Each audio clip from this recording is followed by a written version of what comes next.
topic cardiac tamponade. Cardiac tamponade definition എന്ന് വെച്ചാൽ accumulation of fluid or blood in the pericardial space causing increase in intrapericardial pressure. അതായത് pericardial സ്പേസിൽ fluid അല്ലെങ്കിൽ blood accumulate ചെയ്യും. Rapid accumulation of fluid or blood in the pericardial space. അങ്ങനെ intrapericardial pressure കൂടുന്ന condition.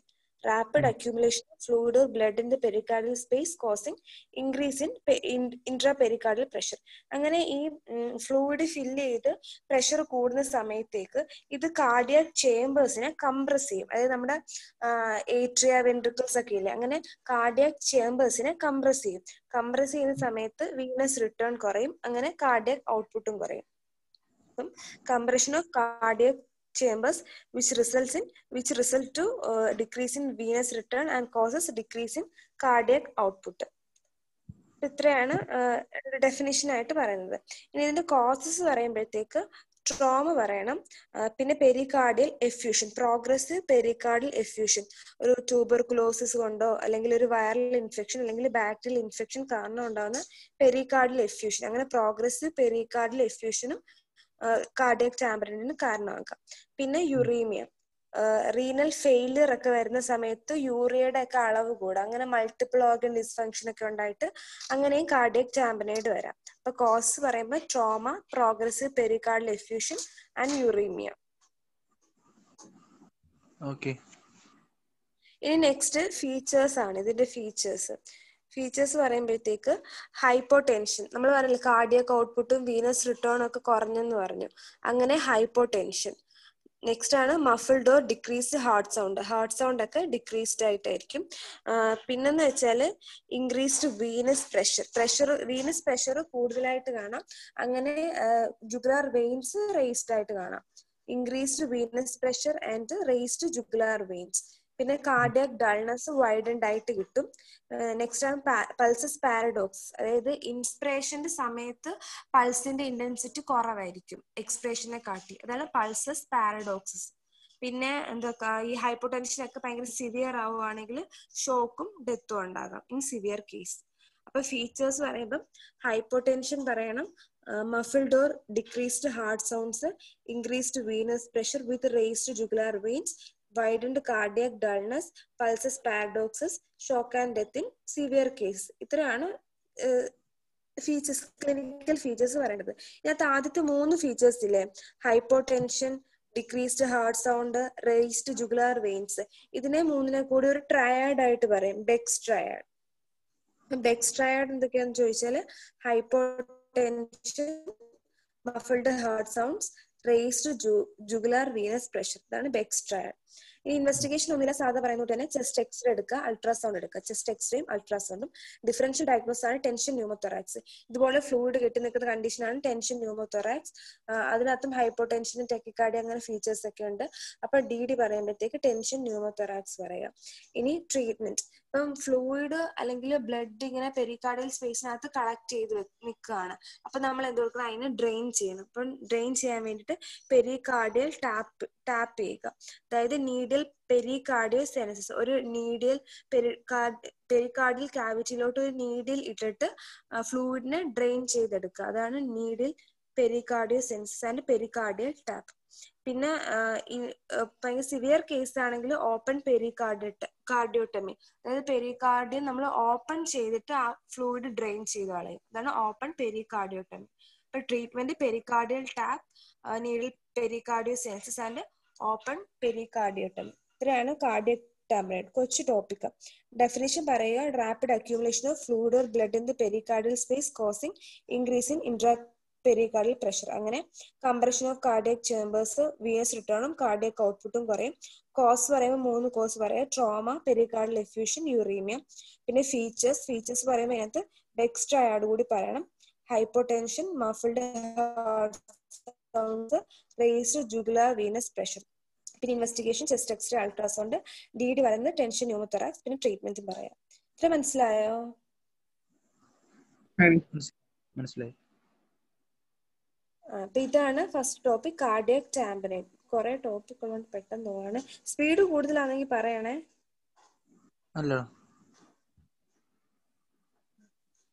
ഇനി next topic flail chest. Flail chest and starving chest. ഇത് നമ്മൾ നേരത്തെ കേട്ടുള്ളത്. നമ്മൾ ഫോറൻസിക്കിനകത്ത് നമ്മൾ ഷോർട്ട് നോട്ടായിട്ട് പഠിച്ച സംഭവം തന്നെയാണ് ഈ ഫ്ലെയിൽ ചെസ്റ്റ് ആൻഡ് സ്റ്റർവിംഗ് ചെസ്റ്റ്. ഇനി ഫ്ലെയിൽ ചെസ്റ്റ് എന്ന് വെച്ചാൽ fracture of 2 or more consecutive ribs with each rib having 2 or more fracture sites. അതെന്ന് വെച്ചാല് അടുത്തടുത്തുള്ള രണ്ടോ അതിലധികം റിബ്സിന് ഫ്രാക്ചർ ആവുക, അതുപോലെ തന്നെ ഒരു റിബിൽ തന്നെ 2 or more ഫ്രാക്ചർ ഉണ്ടാവുക. ഇതാണ് ഫ്ലെയിൽ ചെസ്റ്റ്. അങ്ങനെ ഇങ്ങനെയുള്ള ഈ ഫ്രാക്ചർ സെഗ്മെന്റിന് പറയുന്ന പേരാണ് flail segment. Fracture of 2 or more consecutive ribs with each rib having 2 or more fracture sites. ആ സെഗ്മെന്റിന്റെ പറയുന്നത് ഫ്ലെയിൽ സെഗ്മെന്റ്. ഇനി സ്റ്റർവിംഗ് ചെസ്റ്റ്, അതിന്റെ ഡെഫിനിഷൻ എന്ന് വെച്ചാൽ depression of a portion of chest due to severe chest injury. Severe chest injury വരുന്ന സമയത്ത് ആ injury കാരണം ചെസ്റ്റിന്റെ ഒരു പോർഷൻ ഭയങ്കര ഡിപ്രഷൻ ഉണ്ടാകുക. അതാണ് സ്റ്റർവിംഗ് ചെസ്റ്റ്. ഇതാണ് ഡെഫിനിഷൻ. ഇതിനകത്ത് ഡെഫിനിഷനിൽ മാത്രമുള്ള രണ്ടിനും വ്യത്യാസം. ഇനി ഫീച്ചേഴ്സും മാനേജ്മെന്റും ഒക്കെ പറയുമ്പോൾ രണ്ടിനും സെയിം ആയിട്ട് തന്നെ എഴുതിയാൽ മതി. ഈ ഫിഗർ കാണാമോ? ഫിഗറാണ് ഫ്ലെയിൽ ചെസ്റ്റിന്റെ ഫിഗർ. ഇവിടെ കാണാൻ പറ്റും കുറെ റിബ്സിന്റെ ഫ്രാക്ചർ കണ്ടില്ലേ? 2 or more consecutive റിബ്സിന്റെ ഫ്രാക്ചർ ഉണ്ട്. അതുപോലെ തന്നെ ഒരു റിബിനകത്ത് തന്നെ 1-2 ഫ്രാക്ചേഴ്സ് ഒക്കെ ഉണ്ട്. 2 ഫ്രാക്ചേഴ്സ് ഒക്കെ ഉണ്ട്. കാണുന്നുണ്ടോ? പത്തോഫിസിയോളജി എന്ന് വെച്ചാല് ഈ ഫ്ലെയിൽ സെഗ്മെന്റ് ഇൻഡിപെൻഡന്റ് ആയിട്ട് മൂവ് ചെയ്യും. നോർമലി നമ്മൾ തൊറാസിക് കേജ് മൂവ് ചെയ്യുന്നതുകൊണ്ടല്ല, ഫ്ലെയിൽ സെഗ്മെന്റ് ആണെങ്കിൽ ഇൻഡിപെൻഡന്റ് ആയിട്ട് മൂവ് ചെയ്യും. ഇതാണ് ഫ്ലെയിൽ സെഗ്മെന്റ് ഇൻഡിപെൻഡന്റ് ആയിട്ട് മൂവ് ചെയ്യും. അതുപോലെ തന്നെ നോർമലി നമ്മൾ ഇൻസ്പയർ ചെയ്യുന്ന സമയത്ത് എന്ന് വെച്ചാല് ഈ റിബ് കേജ് ഔട്ട്വേർഡ്സ് ആയിട്ടാണ് മൂവ് ചെയ്യുന്നത്. അതുപോലെ തന്നെ എക്സ്പ്രഷന്റെ സമയത്ത് ഇൻവേർഡ് ആയിട്ടാണ് മൂവ് ചെയ്യുന്നത് നോർമലി. പക്ഷെ ഈ ഫ്ലെയിൽ സിസ്റ്റം സ്റ്റർവിംഗ് സിസ്റ്റം ഒക്കെ വരുന്ന സമയത്ത് ഇത് ഓപ്പോസിറ്റ് ആകും. ഇൻസ്പിറേഷന്റെ സമയത്ത് ഈ ഫ്ലെയിൽ സെഗ്മെന്റ് ഇൻവേർഡ് ആയിട്ട് മൂവ് ചെയ്യും.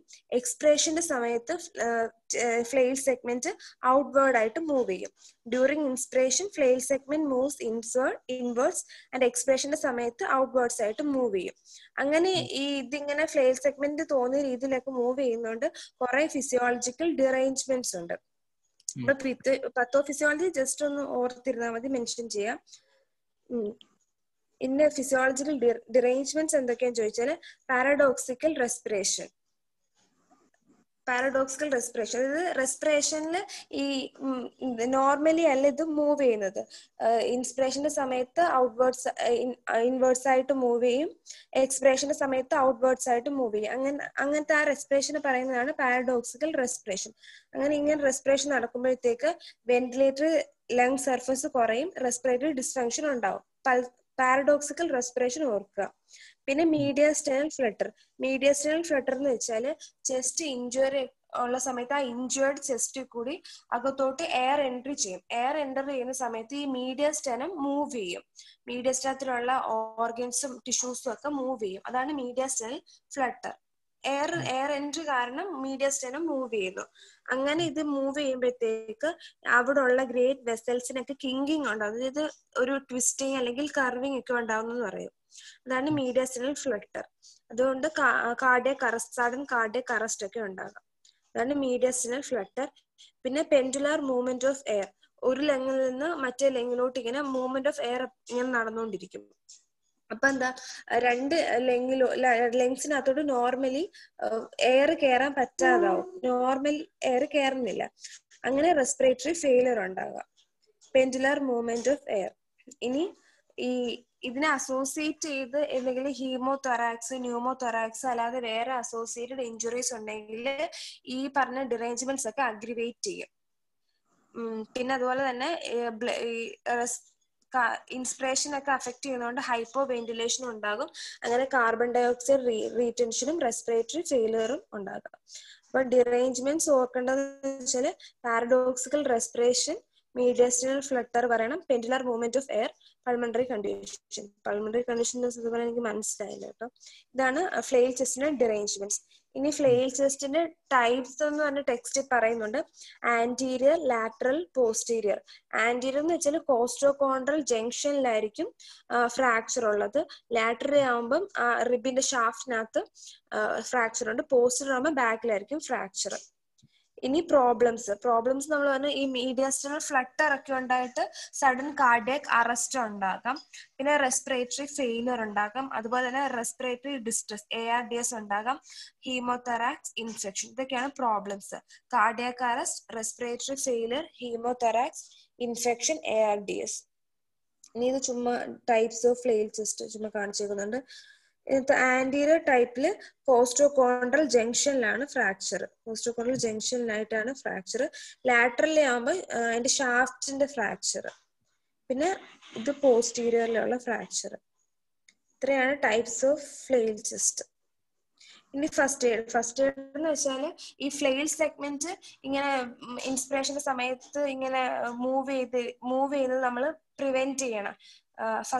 Applying pressure by using hands or clothes ഉപയോഗിച്ചിട്ട് paradoxical movement of flail segment prevent ചെയ്യണം. അതാണ് ഫസ്റ്റ് എയ്ഡ്. ഇത് ലൈഫ് സേവിങ് പ്രൊസീജിയർ ആണ്. ഇങ്ങനെ പാരഡോക്സിക്കൽ മൂവ്മെന്റ് ഓഫ് ചെസ്റ്റിനെ പ്രിവെന്റ് ചെയ്യുന്നത്. ഇനി ഇൻവെസ്റ്റിഗേഷൻ എന്ന് വെച്ചാൽ ചെസ്റ്റ് എക്സ്റേ എടുക്കുക, ബ്ലഡ് ഗ്രൂപ്പിംഗ് ചെയ്യുക. ബ്ലഡ് ട്രാൻസ്ഫ്യൂഷൻ ഒക്കെ വേണമെങ്കിൽ ബ്ലഡ് ഗ്രൂപ്പിംഗ് ക്രോസ് മാച്ചിങ് ചെയ്യാം. പിന്നെ arterial PO2 PCO2 partial pressure ഒക്കെ നോക്കുക, സിറം ഇലക്ട്രോലൈറ്റ്സ് നോക്കുക. ഇത്രയാണ് ഇൻവെസ്റ്റിഗേഷൻസ്.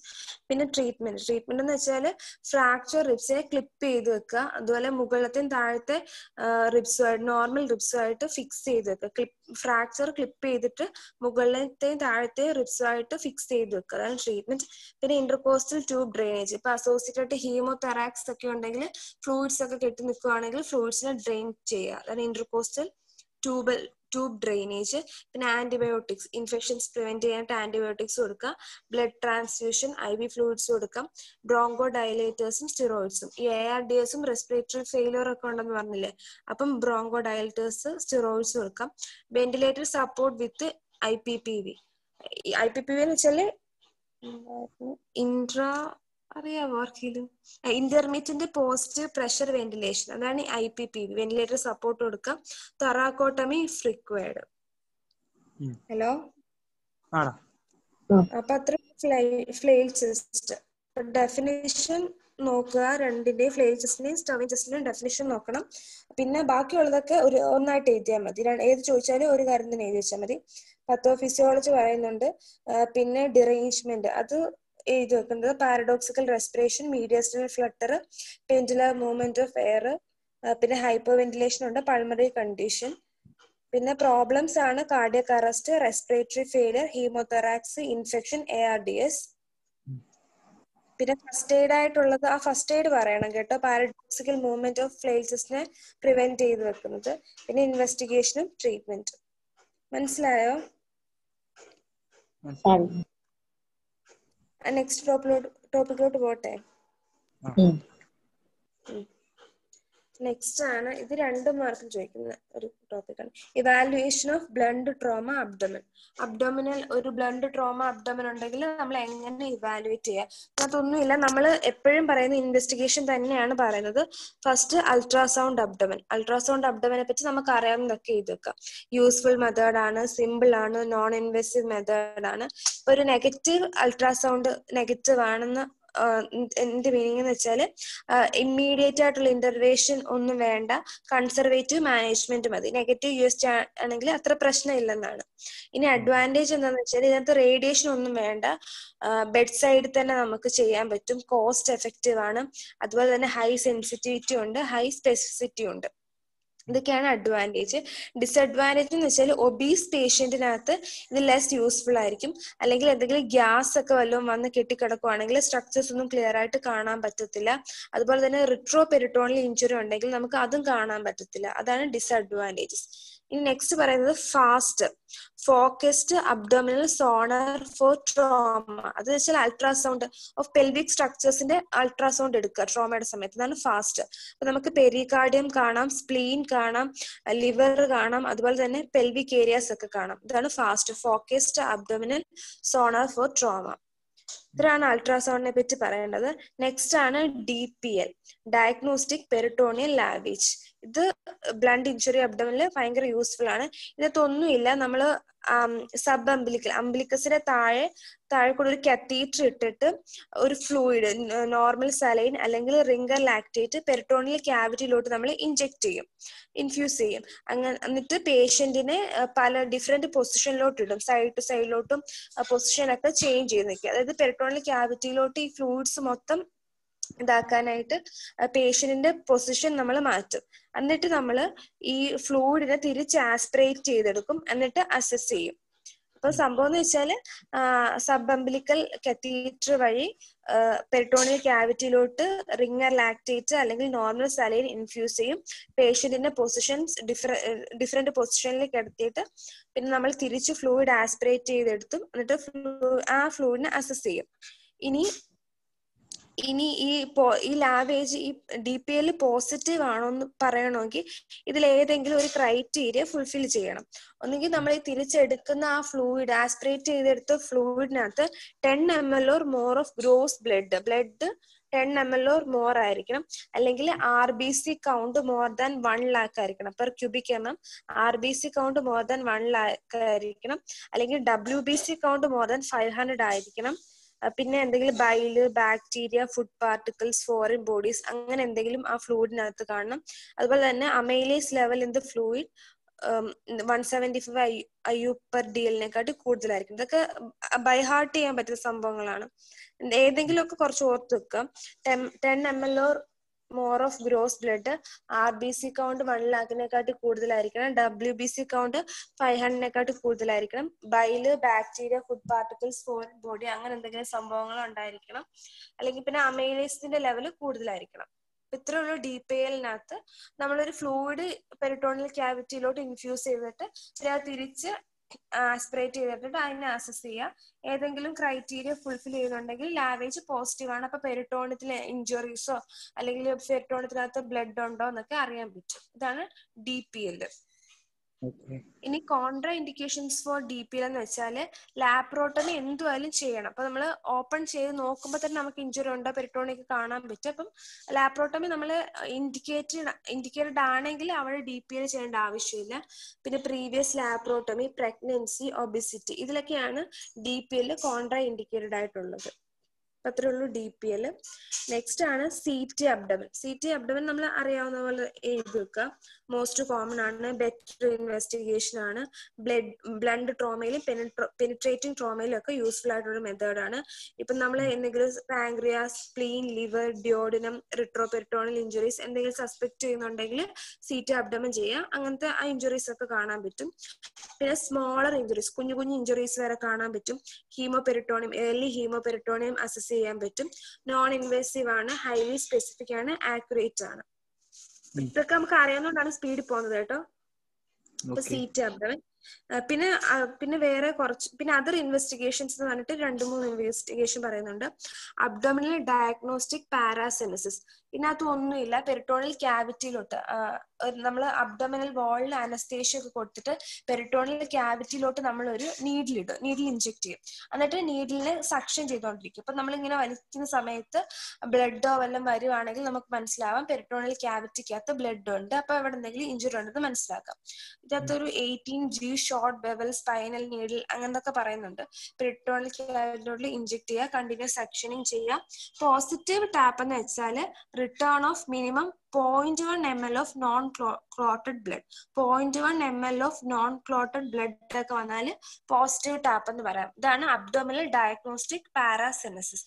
പിന്നെ ഡയഗ്നോസ്റ്റിക് ലാപ്രോസ്കോപ്പി, കീഹോൾ ലാപ്രോസ്കോപ്പി വഴി നമുക്ക് നോക്കാം ഹീമോപെരിട്ടോണിയം ഉണ്ടോ, അല്ലെങ്കിൽ ഓർഗൻസ് ഇഞ്ചുറി ഉണ്ടോ, ഡയഫ്രമാറ്റിക് ഇഞ്ചുറി ഒക്കെ ഉണ്ടോ, അതൊക്കെ അസസ് ചെയ്യാം, ലാപ്രോസ്കോപ്പി ചെയ്യാം.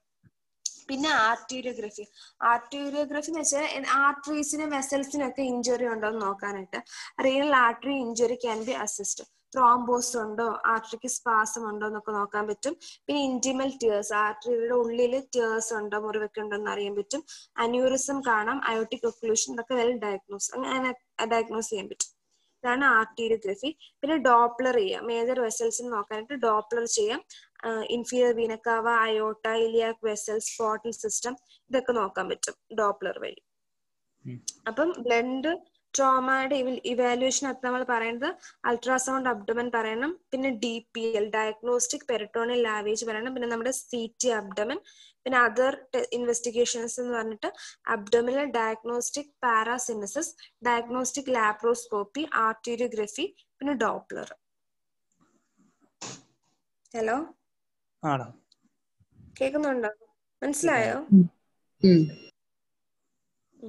ഇനി നെക്സ്റ്റ് ടോപ്പിക്കാണ് ഒരു കേസ് പോലെ പറഞ്ഞേക്കുക. A 20-year-old man is admitted with evisceration of bowel following a bull-gore injury. How will you manage this condition? ഒരു പയ്യൻ മറ്റേ കാളയുടെ കൊമ്പ് കുത്തി ഒരു ഇഞ്ചുറി ആയിട്ട് വന്നു, എവിസറേഷൻ ഓഫ് ബവൽ ഒക്കെ ഉണ്ട്. അപ്പൊ നമ്മൾ ഈ സിറ്റുവേഷൻ എങ്ങനെ മാനേജ് ചെയ്യാം? കാണാൻ പറ്റുന്നുണ്ടോ? ക്ലിയർ ആണോ ഇത്? എന്നാലും അത്യാവശ്യം വായിക്കാൻ പറ്റുമോ? ബ്രൈറ്റ്നസ് ഫുള്ളാ. കാണുന്നുണ്ടോ? ഇപ്പൊ മാനേജ്മെന്റ് പറയുന്നത് ഈ മാനേജ്മെന്റ് എന്ന് വെച്ചാല് ഏത് അബ്ഡോമിനൽ ഇഞ്ചുറി അല്ലെങ്കിൽ ഒരു സഡൻ ഒരു ട്രോമ ആയിട്ട് വരുമ്പോഴും നമുക്ക് എഴുതാൻ പറ്റുന്ന രീതിയിൽ എഴുതിയേക്കണം കേട്ടോ.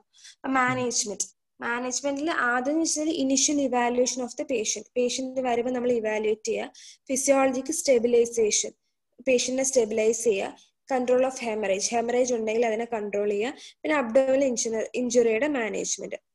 പ്രൈമറി മാനേജ്മെന്റ് നമ്മൾ ചെയ്യുന്നോട്ട് എയർവേ ബ്രീത്തിങ് സർക്കുലേഷൻ ഒക്കെ മെയിൻറ്റെയിൻ ചെയ്യുക. എയർവേ മാനേജ്മെന്റ് എന്ന് വെച്ചാൽ ചിൻ ലിഫ്റ്റ് ചെയ്യുക, നേസൽ എയർവേ, ഓൾ എയർവേ ഒക്കെ നോക്കുക, എൻഡോട്രക്കൽ ഇൻഡ്യൂബേഷൻ, ട്രക്യോസ്റ്റമി അതൊക്കെ വേണമെങ്കിൽ അത് ചെയ്യുക. പിന്നെ ബ്രീത്തിങ് 100% ഓക്സിജൻ കൊടുക്കാം, 15 liters per minute. Breath sounds നോക്കാം. അതുപോലെ തന്നെ പാർഷ്യൽ പ്രഷർ PO2 ഒക്കെ ഉണ്ടല്ലോ, പൾസ് ഓക്സിമീറ്റർ വെച്ചിട്ട് അത് നോക്കുക. അതാണ് ബ്രീത്തിങ്. പിന്നെ circulation monitor vials, heart sounds നോക്കാം, ECG, IV ഫ്ലൂയിഡ്സ് ഒക്കെ വേണമെങ്കിൽ, ബ്ലഡ് ട്രാൻസ്ഫ്യൂഷൻ ഒക്കെ വേണമെങ്കിൽ IV ഫ്ലൂയിഡ്സ് ഒക്കെ കൊടുത്ത് സർക്കുലേഷൻ മെയിൻറ്റെയിൻ ചെയ്യുക. അതുപോലെ തന്നെ 2 IV ലൈൻസ് ഇടുക എന്നൊക്കെ പറയുന്നുണ്ട്. അതാണ് സർക്കുലേഷൻ. അപ്പം എയർവേ ബ്രീത്തിങ് സർക്കുലേഷൻ നമുക്കറിയാവുന്ന സാധനങ്ങൾ തന്നെ. പിന്നെ disability and level of consciousness assessment, അതായത് ഗ്ലാസ്ഗോ കോമ സ്കെയിൽ വെച്ചിട്ട് നമ്മൾ അസസ് ചെയ്യുക, ഡിസബിലിറ്റിയും കോൺഷ്യസ്നെസ്സും ഒക്കെ അസസ് ചെയ്യുക. പിന്നെ ഹെഡ് ടു ടോ നോക്കണം, ഹെഡ് ടു ടോ വേറെ ഇഞ്ചുറീസ് ഒക്കെ ഉണ്ടോ എന്ന് നോക്കണം. ഇനി ഇതിനകത്ത് കാറ്റഗറൈസ് ദ പേഷ്യന്റ്, അതൊക്കെ വേണമെങ്കിൽ എഴുതിയാൽ മതി കേട്ടോ.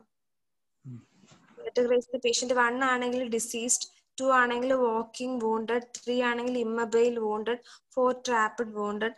എന്നിട്ട് tagging of the patient, colour, immediate treatment, urgent treatment, അതൊക്കെ വെച്ചിട്ട് ടാഗിങ് ഓഫ് ദി പേഷ്യന്റ് അത് എഴുതിയില്ലെങ്കിലും കുഴപ്പമില്ല കേട്ടോ. ഇനി ഇൻവെസ്റ്റിഗേഷൻ. അപ്പം ആ വന്ന പേഷ്യന്റിൽ നമ്മൾ ചെയ്യേണ്ട ഇൻവെസ്റ്റിഗേഷൻ എന്തൊക്കെയാണെന്ന് ചോദിച്ചാൽ blood grouping and cross matching, blood transfusion ഒക്കെ വേണ്ടി വരും. അബ്ഡോമിനൽ സർജറി ഒക്കെ ചെയ്യണമെങ്കിൽ അപ്പം ബ്ലഡ് ഗ്രൂപ്പിങ്ങും ക്രോസ് മാച്ചിങ് ചെയ്യാം. ഹീമോഗ്ലോബിൻ HB നോക്കണം. പിന്നെ ABG arterial blood gas analysis, serum electrolytes നോക്കുക, അൾട്രാസൗണ്ട് അബ്ഡോമിൻ നോക്കുക, fast focused assessment, sonar for trauma മുമ്പേ പറഞ്ഞില്ലേ, ബ്ലഡ് അബ്ഡോമിന്റെ അകത്തുള്ള ഇൻവെസ്റ്റിഗേഷനകത്ത്. അപ്പൊ ഫാസ്റ്റ് ചെയ്യാം, DPL CT അതൊക്കെ ചുമ്മാ പേര് എഴുതിയാൽ മെൻഷൻ ചെയ്താൽ മതി. പിന്നെ secondary survey, re-evaluate the patient നോക്കുക. പിന്നെ ഡെഫിനറ്റീവ് കെയറിലെന്ന് വെച്ചാൽ പേഷ്യന്റ് വരുമ്പോ തന്നെ സെൻട്രൽ ലൈൻ ഇടുക, വോളിയം ഫ്ലൂയിഡ്സ് ഒക്കെ കൊടുക്കാൻ വേണ്ടിയിട്ട് സെൻട്രൽ ലൈൻ എടുക്കാം. യൂറിനറി കത്തീറ്ററൈസേഷൻ ചെയ്യണം. പിന്നെ ആന്റിബയോട്ടിക്സ്, ഇൻഫെക്ഷൻസ് ഒക്കെ പ്രിവെന്റ് ചെയ്യാനായിട്ടുള്ള ആന്റിബയോട്ടിക്സ് കൊടുക്കാം. പിന്നെ ഇവിടെ ചെയ്യേണ്ടത് എമർജൻസി ലാപ്രോട്ടമി. ഈ ലാപ്രോട്ടമി ചെയ്യുമ്പോൾ തന്നെ നമ്മൾ ബ്ലീഡിങ് കൺട്രോൾ ചെയ്യണം, ഇമ്മീഡിയറ്റ് കൺട്രോൾ ഓഫ് ബ്ലീഡിങ്. നമ്മൾ ഫിംഗർ വെച്ചിട്ടോ ഫിംഗർ കംപ്രഷൻ അല്ലെങ്കിൽ മോപ്പ് ഉപയോഗിച്ചിട്ട് അല്ലെങ്കിൽ പ്രഷർ അപ്ലൈ ചെയ്തിട്ട് ബ്ലീഡിങ് സ്റ്റോപ്പ് ചെയ്ത് ഹീമോസ്റ്റാസിസ് അച്ചീവ് ചെയ്യണം. അതുപോലെ തന്നെ ലാപ്രോട്ടമി ചെയ്യുന്ന സമയത്ത് എൻഡയർ അബ്ഡമൻ നോക്കണം, പാൽപേറ്റ് ചെയ്ത് നോക്കണം, ഇൻസ്പെക്ട് ചെയ്യണം, പാൽപേറ്റ് ചെയ്ത് നോക്കണം ഇഞ്ചുറി എവിടൊക്കെ ഉണ്ടെന്നുള്ളത്. പിന്നെ ഹീമോസ്റ്റാസിസ് അച്ചീവ് ചെയ്തിട്ട് റിസെക്ഷൻ അല്ലെങ്കിൽ റിപ്പയർ ചെയ്യുക. ഇവിടെ എവിസറേഷൻ ഓഫ് ബവൽ ഒക്കെ ഉണ്ടെന്ന് പറഞ്ഞില്ലേ, അപ്പൊ റിസെക്ഷൻ ഓർ റിപ്പയർ ചെയ്യുക ഹീമോസ്റ്റാസിസ് അച്ചീവ് ചെയ്തിട്ട്.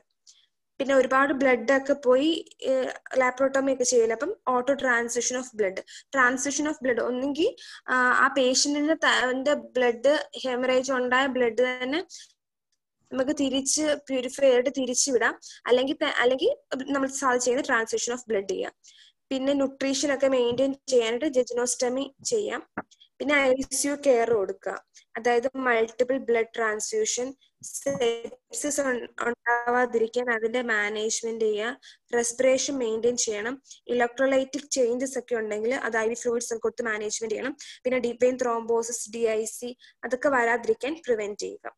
ഇത്രയാണ് ഡെഫിനിറ്റീവ് കെയർ.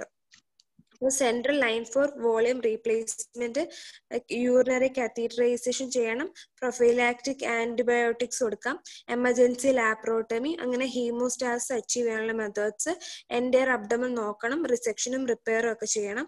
പിന്നെ പിന്നെ autotransfusion of blood transfusion ചെയ്യണം, ന്യൂട്രീഷൻ മെയിൻറ്റെയിൻ ചെയ്യാനായിട്ട് ജിജിനോസ്റ്റമി ചെയ്യണം. പിന്നെ ICU കെയർ ഒക്കെ ഉണ്ടല്ലോ, multiple blood transfusion, management and prevention of sepsis, respiration maintain ചെയ്യണം, ഇലക്ട്രോലൈറ്റിക് ബാലൻസ് ഒക്കെ മെയിൻറ്റെയിൻ ചെയ്യണം, DVT DIC ഒക്കെ വരാതെ പ്രിവെന്റ് ചെയ്യണം. ഇത്രയാണ് ഡെഫിനിറ്റീവ് കെയർ. അപ്പം പേഷ്യന്റ് വരുമ്പോഴത്തേക്ക് മാനേജ്മെന്റ് ഇനിഷ്യലി നമ്മൾ എന്തൊക്കെ ചെയ്യാം അതൊക്കെ പേഷ്യന്റിനെ നോക്കിയിട്ട് management airway breathing circulation maintain ചെയ്യണം, ഗ്ലാസ്ഗോ കോമ സ്കെയില്, പിന്നെ പേഷ്യന്റിന് ചെയ്യേണ്ട ഇൻവെസ്റ്റിഗേഷൻ, ഡെഫിനിറ്റീവ് കെയർ. ഹലോ, മനസ്സിലായോ? മനസ്സിലായി. ഏതെങ്കിലും ടോപ്പിക് ഒന്നുകൂടെ പറയണോ? സ്പീഡിലാണ് എടുത്തത്, ഇത്രയും ടോപ്പിക് ഉള്ളത് കൊണ്ട്. പറയണോ? 4 ടോപ്പിക് ഇപ്പൊ പറഞ്ഞത്: cardiac tamponade, flail chest, evaluation of blood trauma, management of ബുൾഗോർ ഇഞ്ചുറി. ഒരു 2 to 3 മാർക്സിന് ചോദിക്കാവുന്ന ക്വസ്റ്റ്യൻസ് അല്ല. ഇനി പറയണമല്ലോ.